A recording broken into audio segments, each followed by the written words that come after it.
Hi friends, இன்றைக்கி நம்ம பார்க்க போகிறது சிக்கன் கோக்னட் கிரேவி.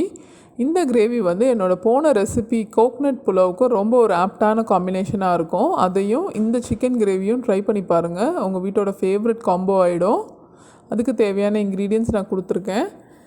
இங்கே ஒரு நல்ல கனமான ஒரு கடாய் வந்து நம்ம வச்சுக்கலாம். ஃபஸ்ட்டு அதில் கொஞ்சம் ஆயில் ஆட் பண்ணிக்கலாம். இந்த கிரேவிக்கு தேவையான அளவுக்கு நம்ம ஆயில் ஆட் பண்ணிக்கலாம். ஆட் பண்ணிவிட்டு நல்ல பொடியாக ஃபைன் சாப் பண்ண வெங்காயம், நம்ம இப்போ ஒரு 3 வெங்காயம் நான் இங்கே வந்து நல்லா ஃபைன் சாப் பண்ணி வச்சுருக்கேன். அதை வந்து இப்போ ஆட் பண்ணிக்க போகிறேன். வெங்காயம் தக்காளி இதில் வந்து ரொம்ப பொடியாக நம்ம நறுக்கிக்கணும், அப்போ தான் வந்து கிரேவி வந்து நல்லா ஸ்மூத்தாக இருக்கும். இப்போ வெங்காயம் நல்லா வதங்கட்டும். அதுக்கு பிஞ்ச் ஆஃப் சால்ட் ஆட் பண்ணிவிட்டு அந்த வெங்காயத்தை நம்ம வதக்க போகிறோம். ஒரு 5 to 10 மினிட்ஸ் நல்ல ஹை ஃப்ளேமில் வச்சு நம்ம வதக்கினா இந்த அளவுக்கு பிங்கிஷ் ஆன பிறகு நம்ம ஒரு 2 டேபிள் ஸ்பூன் அளவுக்கு ஜிஞ்சர் கார்லிக் பேஸ்ட் வந்து நம்ம ஆட் பண்ணிக்கலாம். இது சிக்கன் அப்படிங்கிறதுனால கொஞ்சம் ஜிஞ்சர் கார்லிக் பேஸ்ட் கொஞ்சம் எக்ஸ்ட்ராவாக ஆட் பண்ணலாம். இப்போது நான் வந்து மசாலா தூள்லாம் ஆட் பண்ணியிருக்கேன். மிளகாத்தூள், மல்லித்தூள் ஆட் பண்ணுறேன். மல்லித்தூள் ஒரு 3 டீஸ்பூன் அளவுக்கு மல்லித்தூள், மஞ்சத்தூள், அதுக்கப்புறமா சீரகத்தூள் 1 டீஸ்பூன் அளவுக்கு சீரகத்தூள் ஆட் பண்ணியிருக்கேன். அதுக்கப்புறமா கரம் மசாலா வந்து நான் 1 டீஸ்பூன் ஆட் பண்ணுறேன். அப்புறமா மட்டன் மசாலா, இது வந்து நார்மலாக கடையில் கிடைக்கிற அந்த பேக்கெட் மட்டன் மசாலா தான் நான் இப்போ இன்றைக்கி ஆட் பண்ணியிருக்கேன். எல்லா மசாலாவையும் நல்லா அந்த ஆயிலில் நம்ம ஃப்ரை பண்ணி விடணும். இந்த வெங்காயத்தோட இஞ்சி பூண்டு பேஸ்ட்டோட இந்த ஸ்பைஸ் பவுடர்ஸ்லாம் நல்லா மிக்ஸ் பண்ணி வதக்கி விடணும்.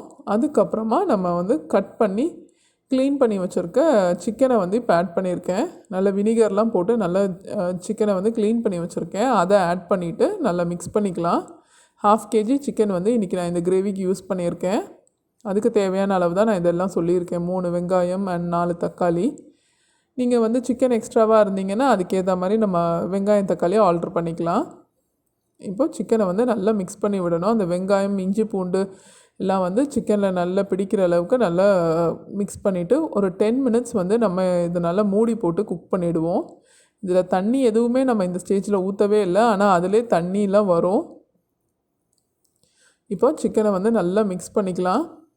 கொஞ்சம் நல்லா அந்த எண்ணெயிலே ஃப்ரை ஆகிற மாதிரி நல்லா ரோஸ்டடாக இருக்கும் சிக்கன் உங்களுக்கு. இந்த ஸ்டேஜில் ஒரு கைப்பிடி அளவுக்கு கொத்தமல்லி இலையும் ஒரு கைப்பிடி அளவுக்கு புதினா இலையும் ஆட் பண்ணிக்க போகிறேன். இப்போ கொத்தமல்லி போட்டு மிக்ஸ் பண்ணிகிட்ருக்கேன். பண்ணிவிட்டு ஒரு கைப்பிடி அளவுக்கு புதினா லீஃப் இதையும் நல்லா பொடியாக ஃபைன் சாப் பண்ணி வச்சுக்கணும். இதை அப்போ தான் வந்து இந்த கிரேவியோடு நல்லா மிக்ஸ் ஆகும். அது நல்லா புதினா கொத்தமல்லி நல்லா ஃபைன் சாப் பண்ணி இந்த ஆயிலில் ஆட் பண்ணிங்கன்னா அதோடய ஃப்ளேவரே ரொம்ப சூப்பராக இருக்கும்.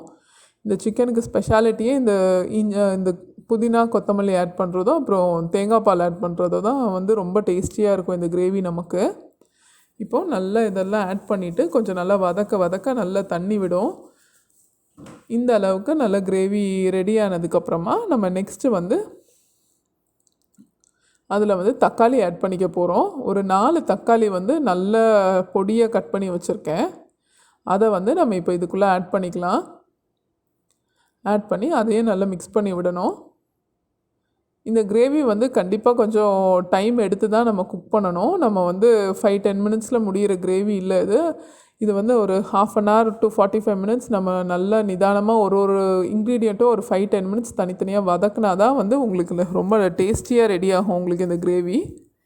இப்போ பாருங்கள், தக்காளி ஆட் பண்ணி நல்லா தண்ணி விட்டுற அளவுக்கு நம்ம வந்து ஃப்ளேமை இன்க்ரீஸ் பண்ணி நம்ம குக் பண்ணலாம். தக்காளி ஆட் பண்ணதுக்கப்புறமா இந்த அளவுக்கு தக்காளியில் உள்ள தண்ணியிலே வந்து நம்மளோட சிக்கன் வந்து நல்லா குக் ஆகிடும்.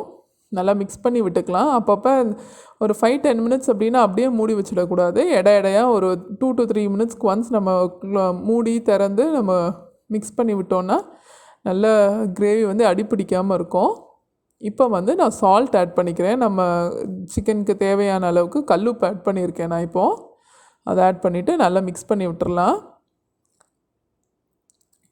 அதனால் இந்த கிரேவி வந்து எந்த அளவுக்கு நம்ம வதக்குறோமோ அந்தளவுக்கு ரொம்ப டேஸ்டியாக இருக்கும். இங்கே பாருங்கள், இப்போவே நல்ல எண்ணெய் தெளிஞ்சு வந்திருக்கு பார்த்திங்களா.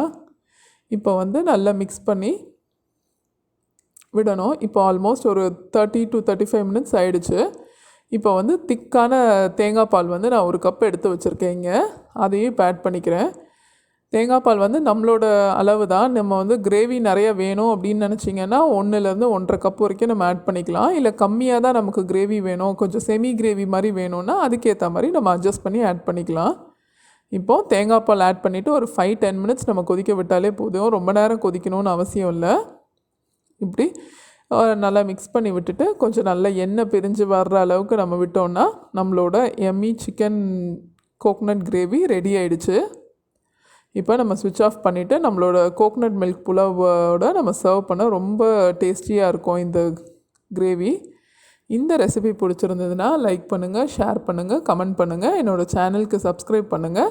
பக்கத்தில் இருக்க பெல் பட்டனையும் கிளிக் பண்ணிக்கோங்க. தேங்க்யூ.